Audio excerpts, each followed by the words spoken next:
Hello, everybody. Michael Robertson Jr. here. This is episode 23 of the Hallowed Horror Podcast. And of course, I have with me this evening my co-host, Mr. Jason Collins. Hello, everyone. And hello, Michael. How are you? I am doing well.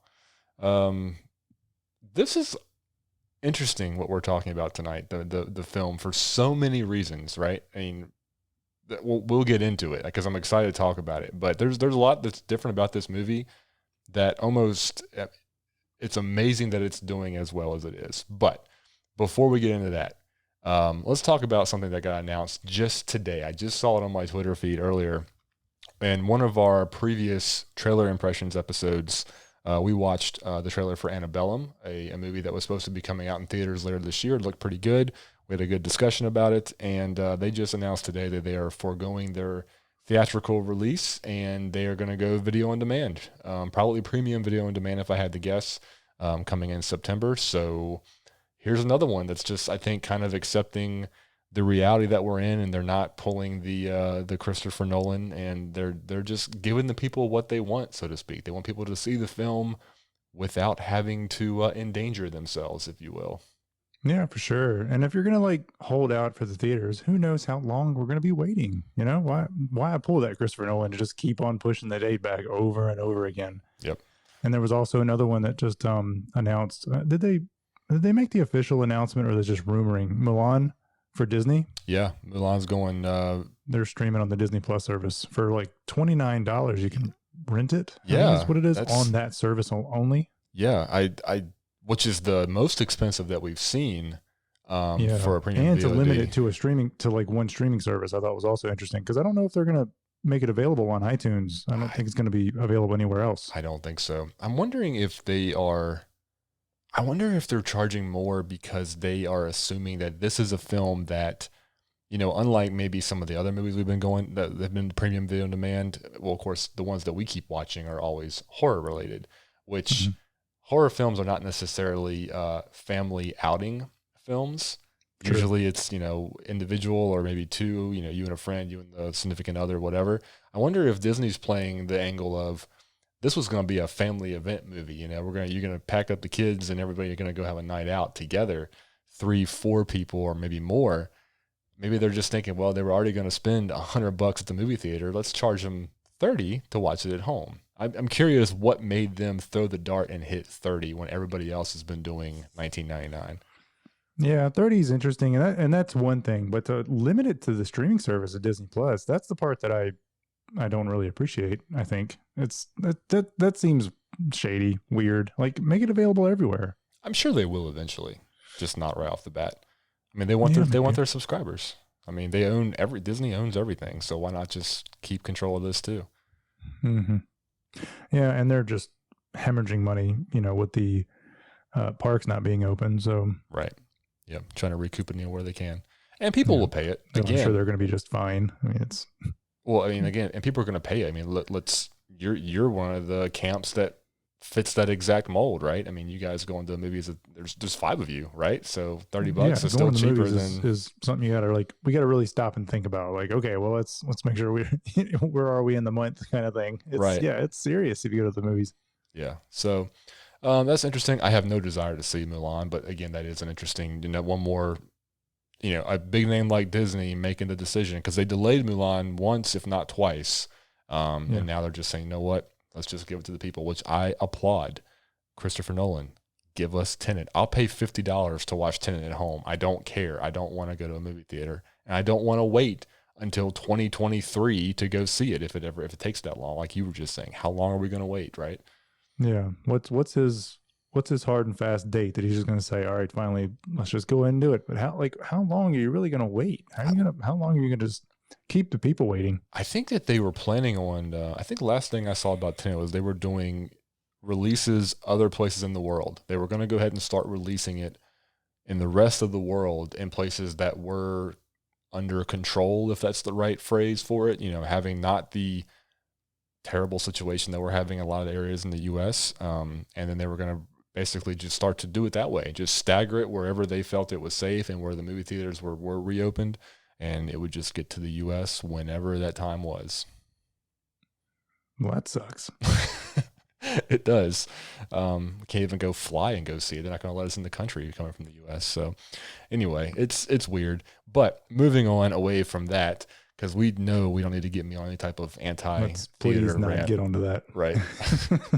God, just disgusting his Oh, voice when he man. said that. Let's talk about movies, man. Let's get into the stuff that matters. A couple big trailers dropped this week, right? Ratchet, coming out on Netflix, which I thought was a really interesting character to just snatch out of 1970s filmography and give a backstory to all of a sudden. We chatted a little bit about it yesterday. I'm on board though. We talked about like what was the history behind there, and did you really know who she was? And I don't think neither of us really knew any story about her, and that's why I guess we thought it was kind of weird. Well, you keep saying that. You said to me yesterday on the phone, and you keep confusing me because you keep saying we didn't know any story about her. Like, there is no story, right? Like, she was fully formed in One Flew Over the Cuckoo's Nest, and they are completely now giving us the previously non-existent backstory, which I think is that's why I think it's so fascinating. Like, Ryan Murphy that's my point, where there is no, she's just a single character from a movie, and they're just making a whole backstory to her. Right. Yeah. I think it was the didn't versus don't that. It's not like we missed it. Like, there's not a book we can go read to figure out who, Nurse Ratched was before. Right. Yeah. And then she's just great. I think this is going to be a really, really good movie. It's a TV show. Or I'm sorry, TV show. Yep. Yeah. I mean, Ryan Murphy and her work together so well. American Horror Story, how many seasons has she been in? I can't even remember. She might have been in all of them. Has she been in every American Horror Story season? I don't know if she has. I feel like there was one or two that she wasn't in. I can't think she's been in all of them. Maybe she wasn't in the first one. Was she in the first season? I don't remember from the first one. Oh, in the actual haunted house? Yeah. I know she was in Asylum. I know she was in Freak Show. I know she was in The Coven. Mm-hmm. She's been, if not all of them, I mean, definitely not. The first one's the one I'm a little shaky on, but she may have been in all of them after that. It's pretty crazy. So yeah, that dropped, and then we also have another series we talked about it before, but it's finally here just about in August. Lovecraft Country is hitting HBO, which is going to be exciting. And it's making me want to go ahead and get their streaming service just to watch that, because I don't have HBO now, HBO Max. So I don't know. We'll see. Well, Raised by Wolves is another one we just saw a trailer for, and that's also HBO, isn't it? Yeah, it was HBO. That one looks pretty cool. And I don't know, so I know we mentioned it earlier. It reminded me so much of the Netflix movie called I Am Mother, and you haven't seen that, but it was, it's hard to tell really what the whole movie was about or whole series is about. But essentially, I Am Mother there was some sort of apocalypse, and there was a robot, like an actual robot that was raising children. And if you want, I want you to go see it. I don't want to spoil it, but it was a good movie. I did look at the trailer after you had texted me that, and it did look interesting. And this trailer looks really interesting, and I'm very curious because it's Ridley Scott and because of the atmosphere and just the vibe you get from this trailer, if there are going to be tie-ins to the alien world, that whole universe. Yeah. It very well. I hope it does. That dude can tell a story. I'm looking forward to it. I never saw what was the sequel to Prometheus? Alien Covenant. I never saw that. I never watched that one. So I need to go watch that. I've been meaning to forever. But that was good. Yeah. So yeah, a lot of stuff coming, and then September is going to be loaded, man. It's a loaded month for TV and some movies hitting. It's going to be good. It's going to be fun. So, Jason, now that we've got all the preliminary measures out of the way, what is the movie that we're talking about tonight? Well, tonight we are talking about a movie titled HOST. And this was a Shudder exclusive, right? Yeah. It came out of nowhere. What's that? Came out of nowhere. Yeah. Yeah. We saw the trailer just a few weeks ago, and it looked, well, you didn't watch it. I watched it. It looked really, really interesting. And there's been a lot of comparison to, what did we say earlier? Unfriended. Did you watch Unfriended? We had this conversation earlier. I can't remember if it was Unfriended that I saw or not. Or, I know there's been 2 movies I think recently that have, within the last few years, that have kind of shared that premise, and I can't remember which one I actually watched, so I have no idea. But I have seen a movie that did follow a very similar, I guess, way it was made. You know, a lot of like the FaceTiming, screen sharing, like that was the whole movie. It was comprised of that kind of thing. So Right. Yeah. Was there a particular synopsis you wanted to read? No, go ahead. Whichever one you got, go for it. There's quite a few here. Oh no, there's only 2, I think. I'll read the shorter one. Okay. 6 friends hire a medium to hold a seance via Zoom during lockdown, but they get far more than they bargained for as things quickly go wrong. When an evil spirit starts invading their homes, they begin to realize they might not survive the night. That pretty much sums it up. I was going to say, I mean, how in depth of a synopsis could we actually even get for this movie? Because there's just not a lot going on, right? It's and short. So it really was a Zoom meeting, right? And the free Zoom meetings are limited to 1 hour, and that's what this was. It was a Zoom meeting, a free one, and so the whole movie is right at 1 hour, maybe less. Yeah, it's very close, to the point that, I mean, they use that as the movie just cuts off. I mean, at the end, by the way, we got to start putting this disclaimer in front of our podcast episodes. If you haven't picked up on this, if you've been listening to our episodes, for a while or not, we do get spoilery. We do discuss the movies in depth, to the point that we reveal quite a bit. So if you don't like spoilers, or you want to go watch the movie or movies beforehand, you should probably do that before you continue listening to the episode. So you have been warned, there will be spoilers. Yes, we're very spoilery on this show for sure. Full of them. Yes. So yeah, runtime is 57 minutes. Yep. Very short. Very, very short movie. And just honestly, it was like just a really pleasant movie to watch as far as length of time. It's just, I love those quick hitters. I'm a huge fan of just short films. Well, according to the IMDb trivia, which there is very little on this movie, because I mean, there's just not a lot, and again, it came out of nowhere. Yeah. It was meant to be a short film initially, and they kind of grew it into feature length. And I'm making air quotes to anybody watching on our video, but you and I talked about, was it Relic? Oh, I shouldn't say that. I just shouldn't say the name of that movie. No, what have we done? I actually have a reference to another thing about that movie later in my notes, but we were talking about how it probably would have been a really good short film, taking the good elements. So we were talking about what is the criteria to differentiate short film versus feature length, and we were talking about the Oscars, because there is a short film category. And I looked it up later, and I texted you or told you about it, and it's what, 40 minutes? I think 40 minutes was short film criteria for the Academy Awards. Anything over that became feature length, which I thought was surprisingly short for a feature, to be like, you could be 45 minutes and be considered a feature film. Or is there a gray area in between from the Oscars where it's like, if you're 40 minutes, you're a short film, but you have to be an hour and 20 to be a feature. And if you're in between, you need to either cut something out or you need to add something in. I don't know. Oh, that's an interesting thought. I don't know, because you're right. It's a very rare occasion that we find a movie that's less than like an hour and 20 that's getting any kind of praise. So I don't know. That's weird.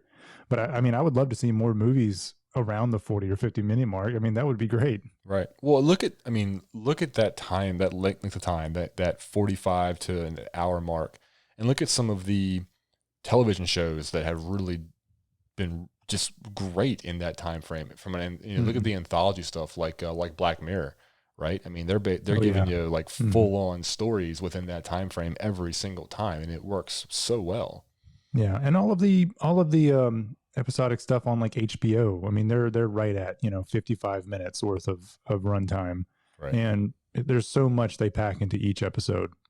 Yeah, it's a good length. I really like it, and it definitely fit this movie because they couldn't do a whole lot more with this film. So, let's get into the foundation here. So we got how many? It was six friends, wasn't it? And we've got their names here somewhere. Let's look that up real quick. Yep, we got so a lot like Paranormal Activity, a lot like Blair Witch Project. All the main characters basically use their real first names. Right, which is fun. So we Yeah. got the main girl that got everybody together, that kind of got the medium, was Haley, Right. and Haley Bishop. And then we've got another big player, Gemma Moore. And then the rest are Emma Louise Webb, Radina Drondova. Yep. Drondova, Caroline Ward, Alan Emery's, and then Salen was the medium, but I'm not seeing Salem Baxter was her name. Yeah, Salen Baxter. There she is. Yep. So those are the main characters here. Yep. Oh, look, the spirit is actually credited. James Swanton. How about that? Well, I told you I caught a screenshot of who it was. I mean, it was definitely a person there with some makeup. Right. Yeah. So yeah, the entire plot of this movie, like the description was, these people jump on a Zoom call together to hold a seance. What provoked this? They never even really say, except for that it seems like Haley had done it before or had done something similar, and she was just getting her friends together. I guess in quarantine they were just looking for something to do. I mean, maybe that's the vibe of it to a certain degree. Because I haven't read a lot about the motivation behind this, but it seems like the director and writer, the quarantine situation we were in really did drive a lot of what went into him making this movie. So, yeah, they all jump on a Zoom call. Everybody but Haley is basically treating it like a joke, some more than others. If not treating it like a joke, they're just kind of impartial. They're just kind of there for it, I feel like. Yeah. She's the only one that's really taking it seriously. Yeah, and before we get too far into it, we do want to probably credit the director and the writers here. So the director is Rob Savage, and he co-wrote this with Gemma Hurley, and I don't really know anything else beyond that. And I think that's about it. And I did poke around a little bit on their IMDb pages, and he has basically a bunch of shorts that he has directed, written, produced, shot, edited, what have you. Right. So, again, not uncommon in the independent horror film to see a guy that, or gal that has short films that then all of a sudden gets a feature that they get, finally out there to the world, which is always cool to see. Yeah, it really is. And this was a good one. It was really well done. And I think it was well done for the format that they used. Cause it was something that's been done a couple times, and they threw in a lot of extra stuff that's pretty difficult to do. Right. I think in general. And just for special effects wise, and so it was really neat. They threw in a lot of that in here. Yeah. So let's kind of chop this thing up a little bit. Let's talk about first. So overall, this movie is really good, right? You enjoyed it. I enjoyed it. The masses seem to be enjoying it. I didn't check today or yesterday, but as of 3 days ago, it was 100% on Rotten Tomatoes. So Which is awesome. That was August 4th. 2020, it was 100% Rotten Tomatoes for a horror film, which is ridiculous when you consider not only is this a horror film, it's an independent horror film, and it's made on a Zoom meeting, or to be like a Zoom. It's just crazy. So which goes again. This is Rotten Tomatoes is user based, right? And we haven't gotten critics. I don't think. No. Rotten Tomatoes is critics. It's all critics? It's divided. The Rotten Tomatoes score is critics. You have to be an approved critic to, because if you look at the reviews, it's like, Chicago Tribune, New York Times, whatever. They have the big hitters, and then they have a separate section for an audience score. Gotcha. So that's interesting because that goes against everything we've been talking about. The critics, they love these deep stories that people can relate to. Yep. And then this thing comes out and just blows it out of the water. It's like, what the hell, man? What are you looking for? It makes no sense. It's breaking the mold, because this is what I was getting ready to dive into if we want to break it down. Yeah, tremendously well reviewed. Let's talk about characters here, right? Let's start with the characters. We just named them off. It's 6 friends, 1, 2, 3, 4, 5. Yeah, 6. So it's 5 girls, 1 guy, and you and I together have almost been, evangelist for character development, which is important. I still stand by that. I mean, whether it's literature or whether it's film, character development is crucial to the impact a movie can have. There's none here. It's there's none. The only character development you really get here is that these girls are friends at various stages of their life, and that's it. There's nothing. They really packed in though, kind of the friendship and kind of some of the dynamics really quickly too. And honestly, from what it seemed like to me, these people really were friends in real life. I believe that. I'd have to think they are, because I mean they had really great chemistry, all 6 of them. Yeah, chemistry was solid. What's that? The chemistry was definitely solid. Yeah, I mean to be like a low budget like this, I mean the chemistry was great, the acting was really really good. But you're right, not a whole lot of character development, especially because it's such a short movie for one. Mm-hmm. And I mean we hit it's right at like the 20-minute mark where we get our first like jump scare. Yeah. So I mean it's really early. Yeah, and that was actually something,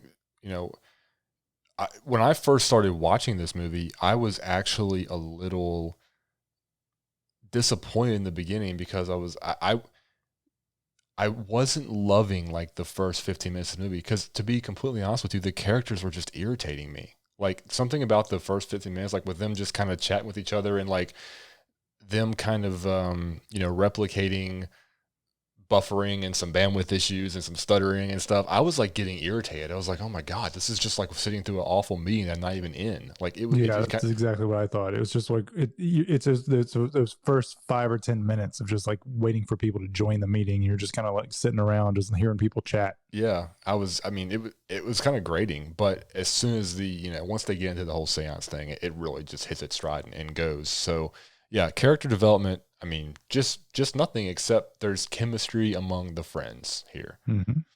Now, plot, I mean, is there anything else we can even talk about with plot, with character development here, since there really was so little of it? Anything else you want to dive into with it?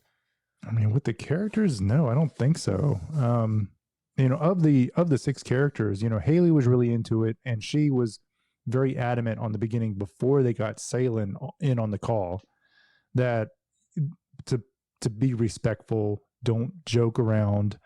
You can see even from that perspective, you saw some of the people that were sort of not taking it so seriously. Mm-hmm. They made a drinking game out of how many times she would say astroplane or something like that. Right. Yeah. And so that was sort of guided by Teddy, the only male of the group. And then Radina, she played along.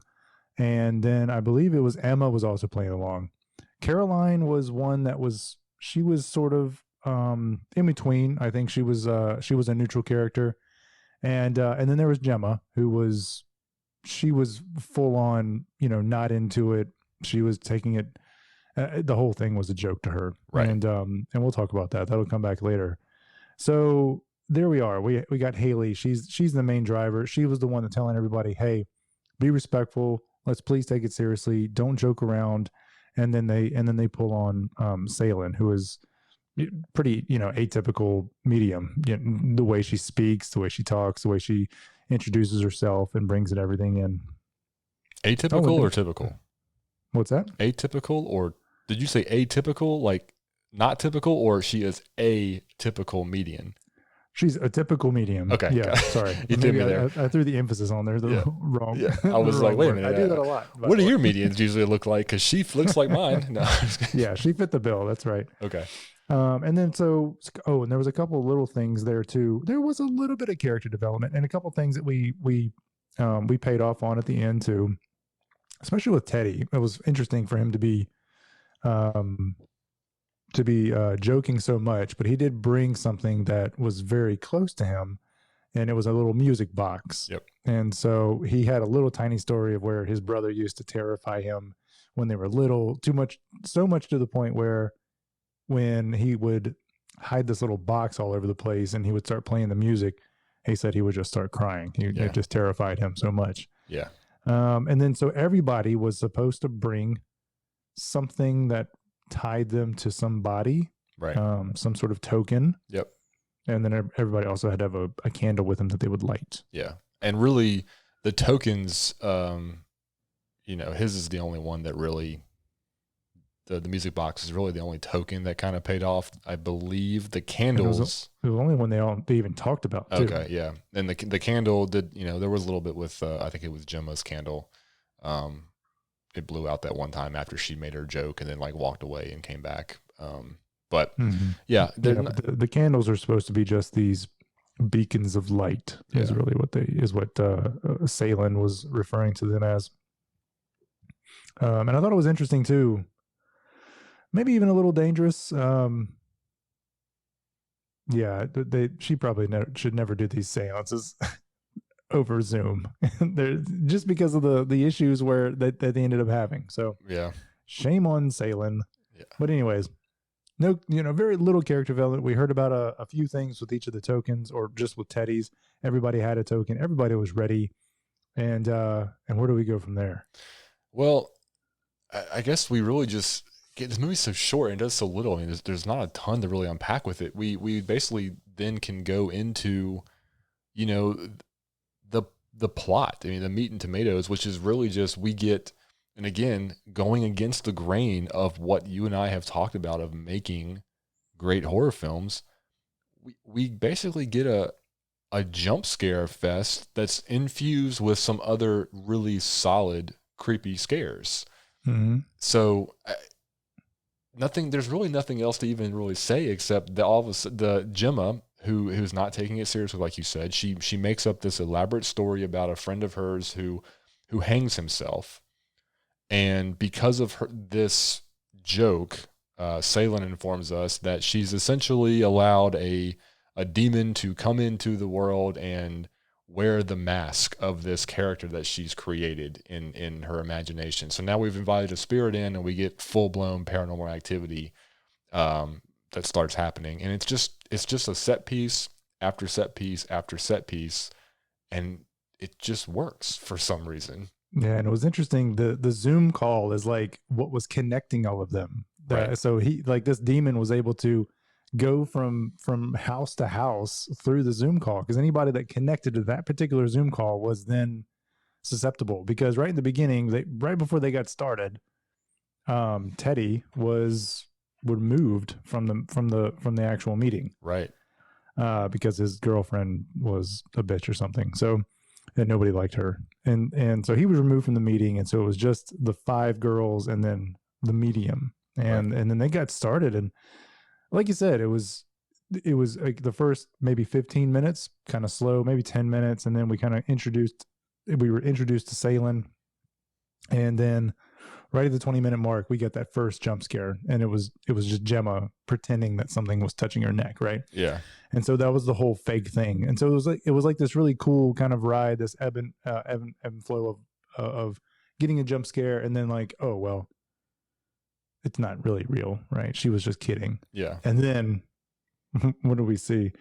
Right at 21-minute mark, that's when we lose Salen, because things like get knocked off of her shelf. Right. And then she loses power, loses connection. And so at that point, the seance has started. We're in it at that point. Yeah. And then whatever demon comes in, knocks the power, knocks the connection with the medium, who is really the only person that could probably end this thing. Yep. Safely, and she's gone, and just leaves these 5 girls vulnerable.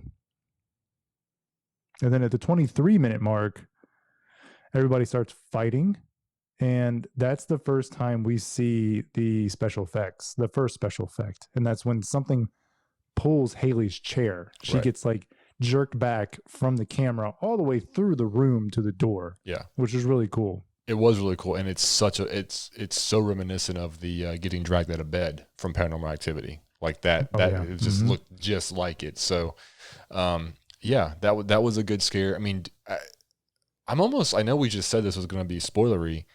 Are we going to hash out every scare? I mean, you want to talk about maybe your favorite scares? Because again, there's not a lot to talk about here. It's just a jump scare fest as this demon kind of like jumps from. He essentially just starts taking out girl after girl after girl after girl until we get to the end, which is just fun. But the chair pull, that's probably one of the first ones, and then I don't even actually remember the order. I think the first the first real glimpse we get is the attic scene, right? There's something going on out, and the girl goes up to the attic, and she's got the phone, the selfie stick, and she's kind of like showing it around the attic, and she can't see, but the girls can see on the call. Right. So they, right in the beginning, right before Salem was, was ripped away from the Zoom meeting, she was like, all right, so we got to be open. We got to listen for knocks and things like that. And then she gets kicked from the meeting, and Haley gets pulled back from the, in her chair.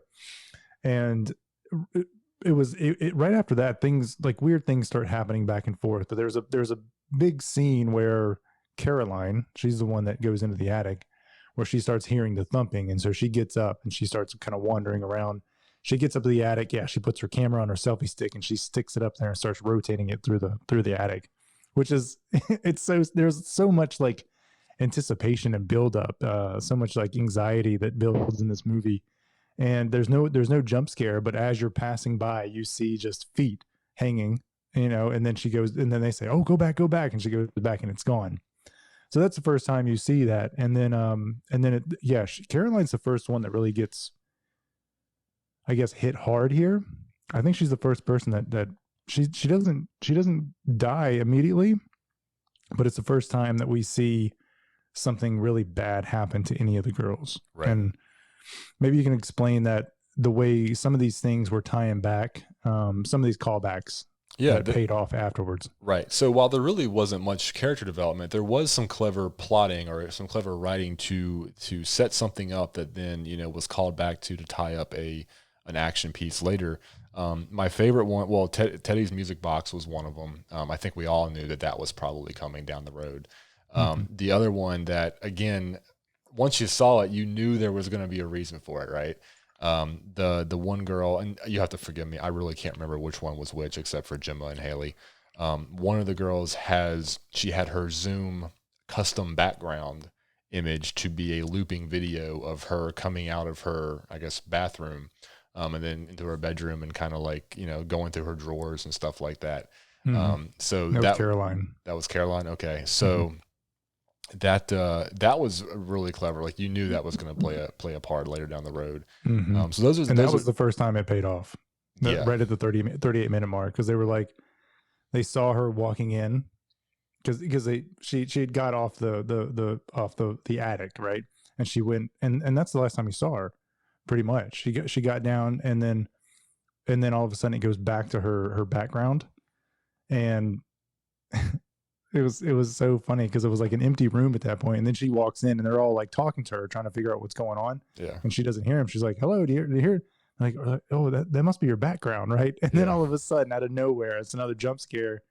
You see her face just get smashed into the camera, and so it's bleeding in and out of the background, back and forth, and it was so cool the way they did that. That might be the actual scariest or most disturbing, I think, scene of the movie. That was like the most hardcore, I think, just violent, like, imagery. The rest of it is more of a, oh my gosh, fun, creepy jump scare. This one was like, that was actually kind of horrific what was going on with her. Yeah. Which I really loved. So then the next one was shortly after that, according to my notes here, it was Emma. Now, Emma in the beginning, talking about some more stuff that was paying off, Emma had her face filters on. And so she was showing all kinds of weird face filters. So hers was still on apparently, and she started hearing noises, and she walked into her living room, and that's when her face filter was on, and it just showed this floating face in the living room. Right. And she walked over to it, and then it turned towards her, and that was a really good scare too. Yeah. And then they did something else interesting, kind of again like Paranormal Activity. She threw some flour or something on the floor, and then you could start seeing the footprints going through the floor at her. Yeah. So again, that was really, really neat. Yeah. It's you talk about Paranormal Activity, and I started thinking about this before when I was making my notes before we started recording. We said that this movie was like Paranormal Activity meets a Zoom meeting. I mean, that's really the most accurate way you can describe it, which I guess some people might say, well, yeah, it's just like Unfriended. I think there's some differences. And by the way, it was Unfriended that I saw. I looked at it on IMDb a second ago. Paranormal Activity, the more you think about it, there wasn't a lot of character development there either. You had because that one, you basically just have your two main leads and you've got the story. There might have been a little more, but I don't know if it was character development as much as it was the plot having longer to progress. So you could see, the crescendo happening with the characters versus this one is basically they're there, you flip a switch and it just goes, 100 miles an hour until the end. Both these films, I feel like almost work because they do the scary so well, and they are both shorter films and they stay so fast paced once they get going that it almost kind of makes me feel like the way you feel with action movies, where you're watching the spectacle of everything unfolding, right? And so you're just so caught up in the boom, boom, boom, boom, boom that you don't have to stop and care what the character's doing. You just like what you're seeing. Right. So I'm wondering, maybe that's like a secret sauce for horror. Like you can either have good character development or you can be short and you can just make sure you have effective scare after effective scare after effective scare and never let off the gas and let people think these characters are cardboard, Yeah. And you're right about the scares. They were very effective. They were nothing that were like groundbreaking, right? Some really cool special effects here and there, but for the most part, run of the mill, jump scares, just really well done, really well timed, well edited. It was good. Was this, I don't know if I've seen this anywhere, and maybe you know the answer to this. Was this actually done via Zoom, or did they record stuff and then put it into a Zoom like interface? Man, I wish I knew the answer to that. I mean, obviously the visual effects, some of the stuff they did for the scares had to be post, but I'm wondering, like, in terms of the recording, like, do you think that they actually use like a web service to record it, or did they just use cameras and then they, everything was done in post production?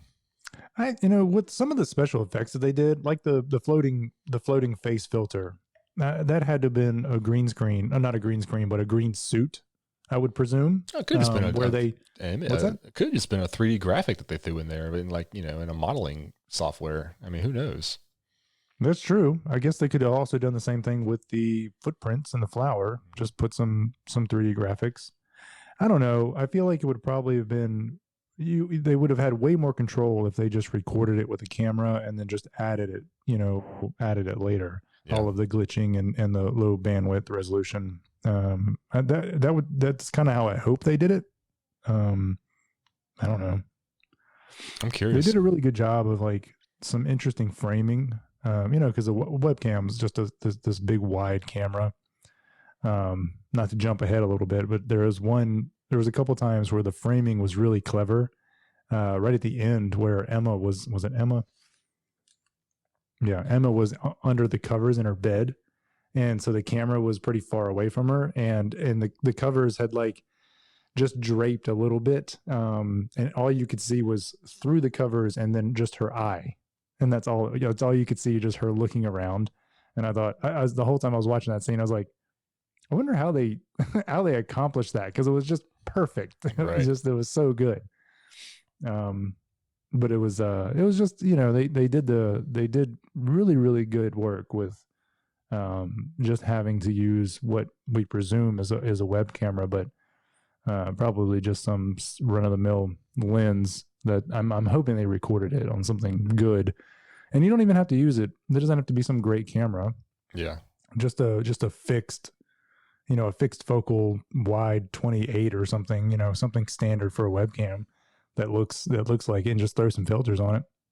I mean, I don't know. I know that the quarantine situation was the motivation behind this. I mean, given that this movie just came out recently and it was made relatively recently, I mean, you almost have to wonder, did they all film in their own houses, right? Are these girls just, in their locations doing, which again, kind of leads to like, did they use a web service, or did they just use their iPhone or their Android and they just propped it up and they were getting help with the framing, from instruction, and who knows? I'm so curious now as to how they did this. Because I mean, if they all stay stationary, did they all? I mean, what are the odds that all these girls have cameras that can do what they needed to do, right?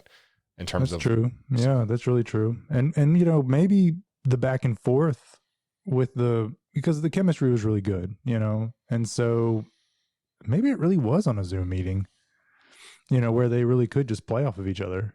I'm curious. I'd like to see some more behind the scenes stuff. There was a this is not a horror related item, but there was an episode of Modern Family several years ago. I can't remember what season it was, that was like entirely supposed to be either off of a MacBook screen or FaceTiming back and forth.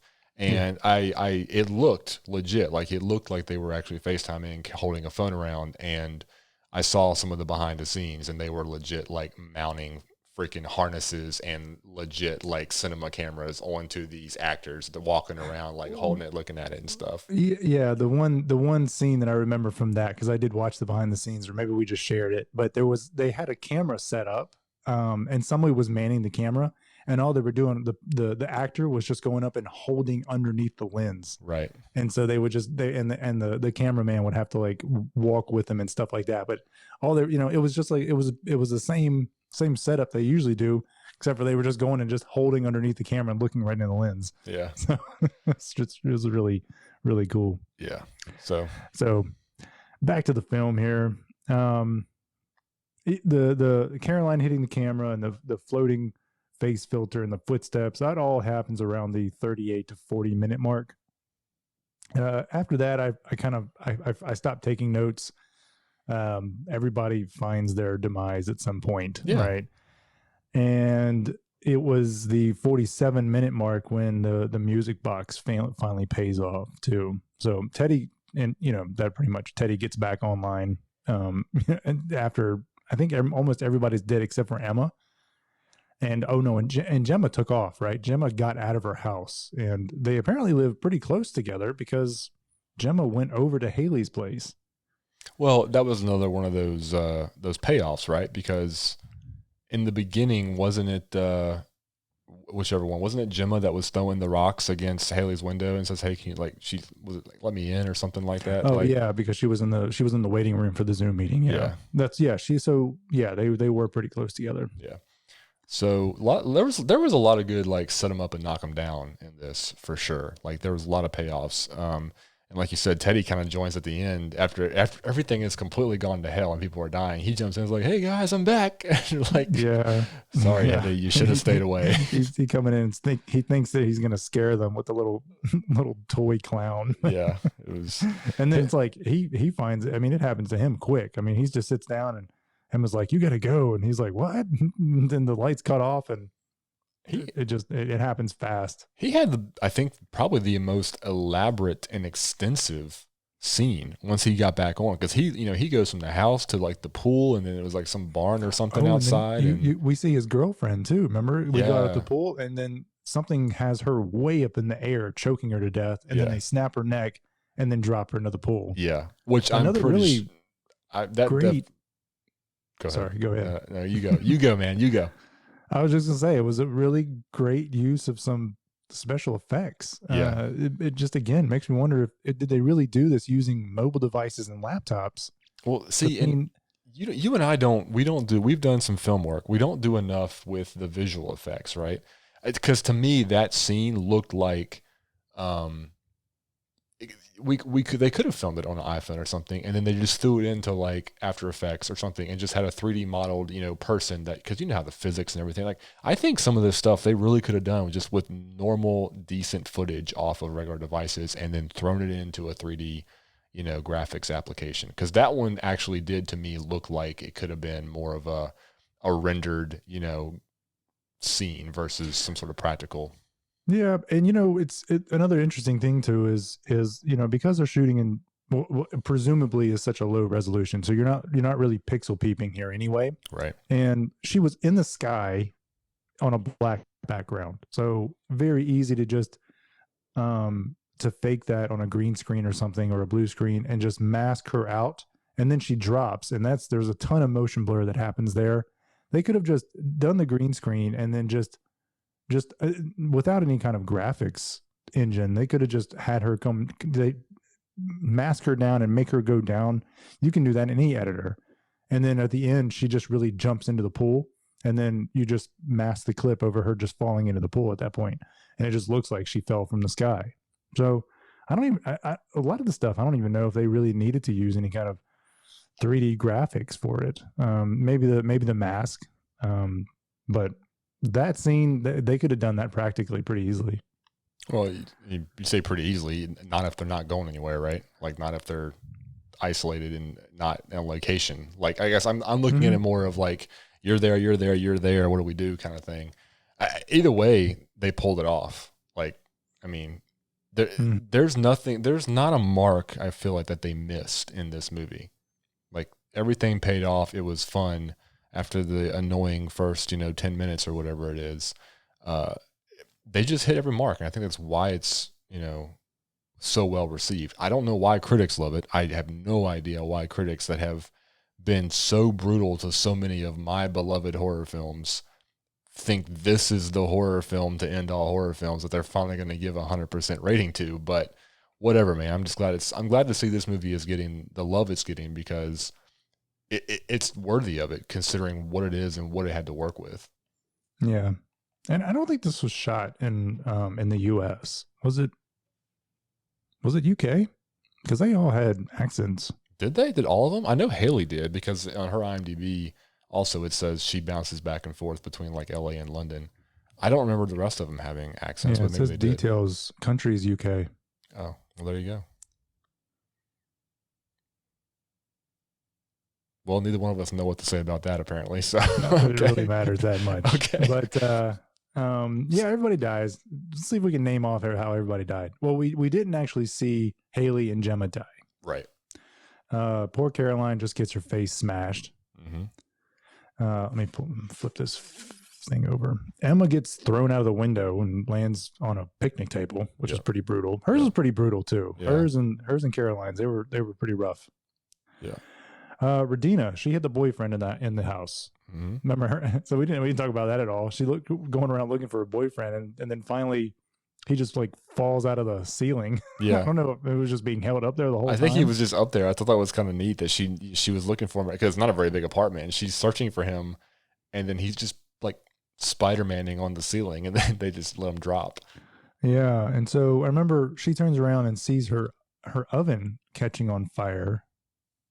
But what happened to her after that? I was really hoping that you were going to keep talking, because I have no idea what happened to Radina. I can't remember. Like I said, I can't really remember which one was which. So I just remember the girl with the boyfriend. Yeah, that's Radina. And so remember, yeah, her boyfriend hits the floor. The stove turned on. Man, I cannot remember what happened to her. Yeah, I don't either. Yeah, and Teddy, he got set on fire. He gets, which was brutal, man. Again, that was another really good special effect. Like, he was running around, he had his lighter because his flashlight busted, and then he gets knocked out, and the lighter stays on, and it like catches him on fire from his feet up, and then it just goes all over his face, and then he wakes up. Yeah, terrible way to wake up, but yeah, he wakes up, and then I guess he just. I don't know. And did you catch the noose that was up in the barn? I did. Yeah, I did see that. Right. So, I don't know. I don't know. Who knows how he died? I'm guessing it was probably fire. At least he wasn't in a bear suit. Yeah. Yeah. And he seemed like a fine boyfriend. So there was a girlfriend that didn't seem nice. Right. Salem, who knows what happened to her? She lost power and internet. I can only assume that. I mean, do you think she thinks she met an end too, or do you think she got saved because of the fact that she got cut out of the meeting? It's interesting that, she got cut out of the meeting. She lost power. She lost internet, but Haley was able to call her on the phone, and she was still alive at that point. So Who knows what happened? I'm not sure. Maybe she lived. And then at the very end, Haley and Gemma were creeping through the house, and Haley was taking pictures.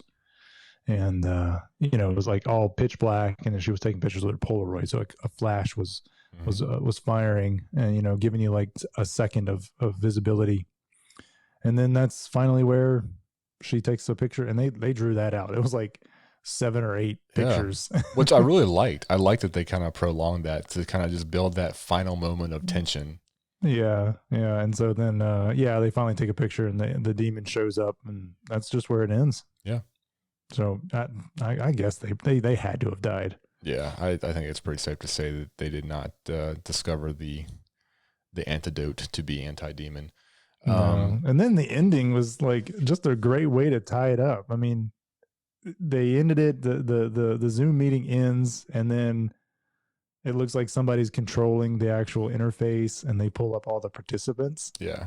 And it was the credits, and they were just scrolling through the credits. So it was really cool. Yeah. Well, that's back-to-back movies that have had some some creative credits, because The Rental had some creative credits as well. I enjoyed that quite a bit. So there's a couple other little scares in there that we need to talk about that we don't need to dive into, because I was thinking of a couple as you were just talking there.